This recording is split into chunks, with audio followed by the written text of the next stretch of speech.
Hey everybody, welcome back to another video here where I'm going to be discussing why Google Fi has such a limited device selection. And to jump right into it, basically we have to go back to the very beginning of Google Fi when it was known as Project Fi. Now when Project Fi first came in, it was only invite only, and the only device that they had was the Nexus 6, which if you guys remember the Nexus 6, it was built by Motorola. After the Nexus 6, the next device to come out by the Nexus program was the 6P and the 5X. Now the 6P was created by Huawei and the 5X was created by LG.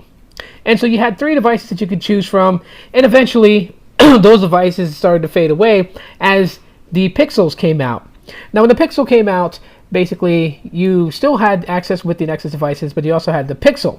And from there on, the next generation of Pixels came along and was added to the list of Fi capable devices. Now the reason why I bring this up is because currently today you can get either the Pixel 3, the Pixel 2, the Moto G6, the Moto X4, the LG G7 thankyou, and the LG V35 thankyou. Now the reason why people are wondering why Motorola and LG have devices on Google Fi, well, if you think back to the earliest days, the first Nexus that was on Google Fi or Project Fi back then was the Nexus 6, which was built by Motorola, and the Nexus 5X was built by LG. So both these companies had access to the Fi capable technology of smart switching between three of the networks, which happens to be T-Mobile, US Cellular, and Sprint. So these devices are what they consider to be Fi capable devices, and is why Google Fi has such a low limited selection. Obviously these devices are classified as universal unlocked devices and not GSM unlocked devices, which means they can go from CDMA to GSM. Most devices that you find at Best Buy that are considered to be unlocked are GSM unlocked only.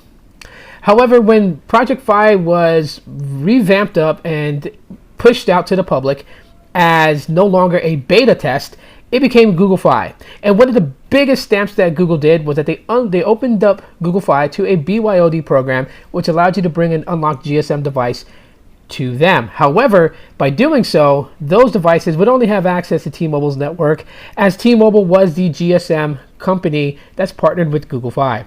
The other two, as US Cellular and Sprint, are CDMA. And so you could bring your unlocked Android device, or you can bring an iPhone, but it would only have access to T-Mobile and wouldn't be able to smart switch in between.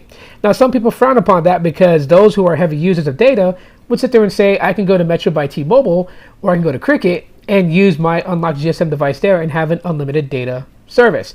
But Google Fi is intended for people who are trying to be conscious about what they spend per month. It allows you the ability to control whether you want to pay less of a bill per month or if you want to pay a higher bill, depending on your data usage. And that is the benefit of Google Fi. So it's not meant to replace your unlimited MVNOs out there. It's there for someone who wants to have control over their mobile cell phone bill. So if you still want to bring an unlocked Android device or iPhone to Google Fi, you definitely would be able to. And so hopefully you guys enjoyed my explanation of this, and if you did, drop a like to let me know and leave a comment on your thoughts about it.